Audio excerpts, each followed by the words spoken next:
Let's start off by looking at what kind of paper you're going to want to use, and if you are using scrap like me, picking out different pieces that you think will make an interesting book. It is important when you are looking through your scrap to start thinking about what sort of size you want your journal to be, and whether or not you want to have a colour scheme or pay particular attention to the material that is on the pages that you are using. Personally, I really like having a colour scheme for the pieces that I create.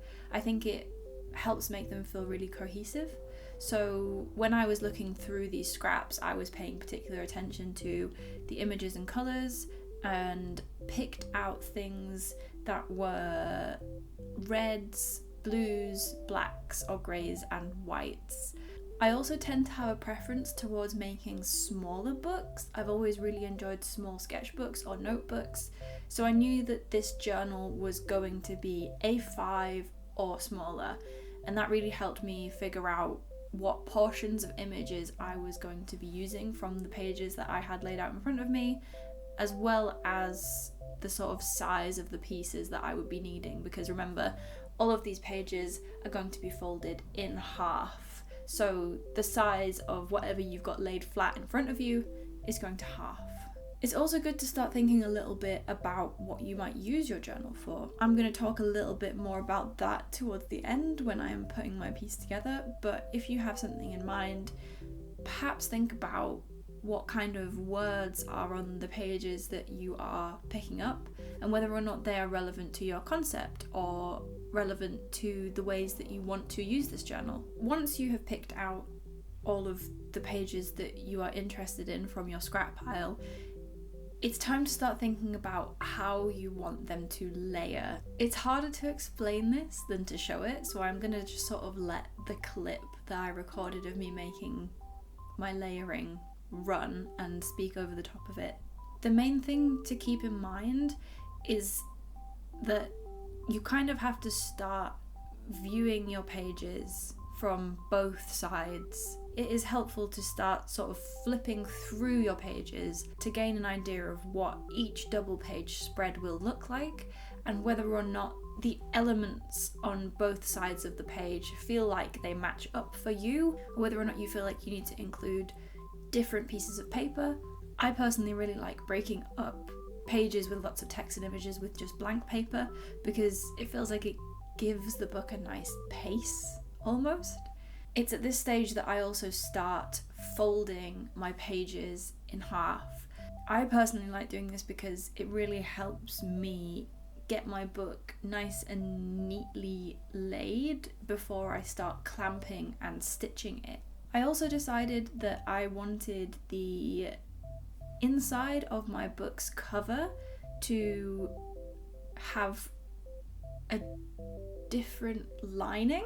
So I grabbed a little glue stick and matched up two pieces of paper that were the same size, gluing what I wanted to be the inner cover of my book to the back of the outer cover of my book. It's important to give this a minute and let it dry flat before you start putting your book back together, because you don't want the two layers to start pulling away from each other when you bend the paper in half and then open it up again. I think that this is just a really nice way to make your book look a little bit more professional, and it really helps make it feel like it's been very cohesively tied together. Once you're super happy with the way that all of your pages are fitting together and the amount of pages that you have, for the sake of making your book easier to handle, I would recommend just grabbing a pair of scissors, and at this stage you don't need to worry about being neat, but trimming some of those excess edges away really does help in stitching it, which we're going to be doing next. The next phases of our book binding involve some precision. I want you to get your bulldog clips and clamp along the edges of the outside of your pages, and then grab your ruler and measure down the middle fold that you have made in your pages. You want to measure the length of the fold you have made and then divide that number by 6. This will allow you to make 5 equidistant marks along the inside of what is going to be the spine or the middle fold of your book. Don't worry about those marks being too visible, because we're next going to get our awl and use it to puncture holes through all of the pages of your book.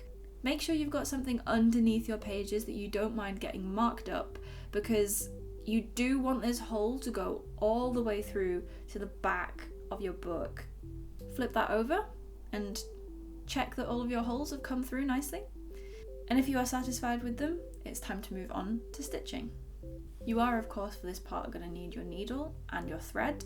There are many different colours of bookbinding thread that you can get. For this piece, I picked out black because I thought it would look quite nice and stark against the outer part or the spine of my book. It is important to note that your thread is going to be visible, so you might want to take that into consideration when you pick out the colour and whether or not that will work with the general theme or feel of the book that you are making. So for this part, I placed a piece of paper underneath my needle and thread because it got kind of hard to see what was going on.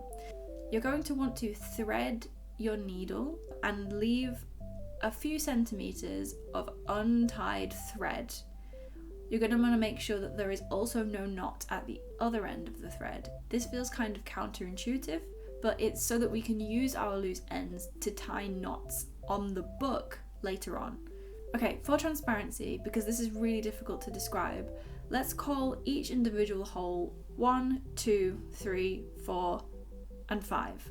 You're first going to take your needle and push it through the center hole that you have made in your book, from the inside pages to the outside pages.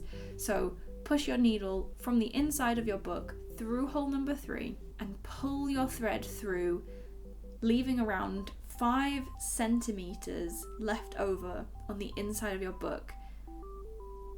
Be really careful not to pull that thread through because we need it to tie a knot later on.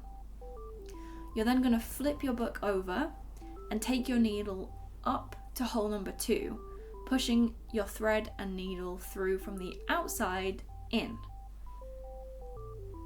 Flip your book over again, and we're now going to go up to hole number 1 from the inside out. Now your stitches are going to double back on themselves. So your book should be flipped over so that the back pages are showing, or the outer part of the book is showing, and you're going to go down from hole number 1 to hole number 2. Hole number 2 should already have some thread coming out of it from the stitch you made earlier. So from here you're basically just going back on yourself to the centermost hole. When you get to the center, be extra careful that you don't accidentally pull the thread through that you have left out. We're then going to repeat the process between holes 3 and 5. So you're going to take your needle, which should be on the outside of your book, and push it through hole number 4, going from outside to inside. Pull your needle through and move on to hole number 5, pushing the needle from the inside of the book to the outside of the book. And then you guessed it, double back on yourself. Once you reach the center hole, hole number 3 on the spine of your book, you're going to take your needle, push it through from the inside of the book to the outside of the book, and create a knot in the thread along the outer spine of the book.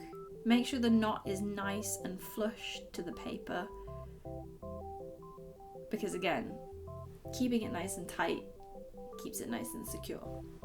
Then for a final time, you're going to take your needle and push it back through that center hole, pulling the knot that you just made through to the inside of the book with the needle. This last push of the needle might be quite stiff because a lot of thread is already going through that same hole, but wiggling it back and forth can really help. Just make sure you be careful of your hands. Once the needle and thread have come all of the way through, as well as the knot, you can take a pair of scissors and cut your thread from your needle and tie an extra 2 knots over the center of your stitches. Make sure to pull nice and tight so it's nice and secure. And if you would like the tail ends of your thread to be shorter, you can just cut them or tuck them in behind the thread that is holding the spine of your book together. And there you go. You stitched a book.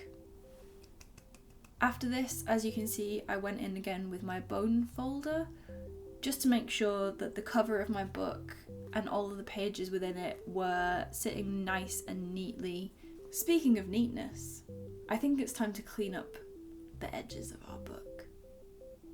This is where having a lined cutting board comes in really handy, because if you truly want your edges nice and straight, you can use the grid to help you figure out whether or not you are holding your ruler at a right angle. Once again, I want to mention the importance of having a metal ruler as opposed to any other type of material of ruler. This basically is just so that when you are drawing your knife along the edge of the ruler, it is likely to cut into something like wood or plastic. Also worth remembering that if you want all of your pages to line up, you need to go off of what the smallest piece of paper in your stack is. So open your book up and have a look through it. Check where the shortest edges are coming up to and then cut along that edge. It's also worth just double checking that you aren't getting too close to your binding stitches along the back of your book, as you don't want to cut your book down so much that you end up getting too near the thread or slicing into the thread, because that will just undo all of the lovely work that you've just done. It might take quite a few passes in order to get through every single layer of paper, but just keep your ruler nice and still and make sure that your pages are clamped with some of the bulldog clips, as that will really help with getting a nice, precise cut. And after that, it's pretty much up to you what you do with your new little journal. I decided that I wanted to use some of the scrap paper that I had to kind of like decorate the pages and just run through some examples of ways that you might decorate or use your journal. You might want to take more of a diaristic approach. I found a lovely brain scan that I decided to put on the inside of the first page. I just like the idea of using this journal as somewhere to, I guess, kind of like free write my thoughts and document them. Equally though, you could use your journal as a photo book. I like to use these little like sticky things, like I think they're called photo corners. I found them online and they are often used in scrapbooking as a way to adhere images to a page without putting any adhesive onto a photograph, because that can damage the image, especially over time. So you just peel them off and slot them onto the corners of your photo and then press it down onto the page. I've made books before that I have made into photo books, and it's a really, really cool way of creating a gift for somebody. With Christmas coming up, if you do know someone who's really into photography or really, really loves keeping like family albums or photo albums, getting some really lovely prints and putting them into a book that you have made purposefully for them by hand is a really, really lovely gesture. And look at that, you've got the makings of a cute little photo album. Your decoration might also be just purely aesthetic, and if you're like me, that means finding stars and putting them everywhere, because I absolutely love stars, they are my favourite shape. Or you might do a little bit of image and word association, finding things that are in the text of the pieces of paper that you've used and matching up images with them. It's a really interesting way to create a scrapbook or document things that you find interesting, particularly if you are a creative person whose practice is about found items or objects or gathering things. And aside from that, you're pretty much done, and I will leave you to decide whatever else you would like to do with your new little journal. I find it a really, really gratifying process to make an object. It's a really, really gratifying thing to be able to, every time you pick up something, think to yourself, I made that. Yeah. I hope you enjoyed. I hope that my ramblings have made sense. And there are so many more resources online, especially on YouTube, that relate to bookbinding. So if you enjoyed this video and are looking for more inspiration or want to learn different methods of binding, because saddle stitch is only one of them, it's really, really easy to find just a plethora of resources. So happy Advent, and can't wait to see what you do with your book.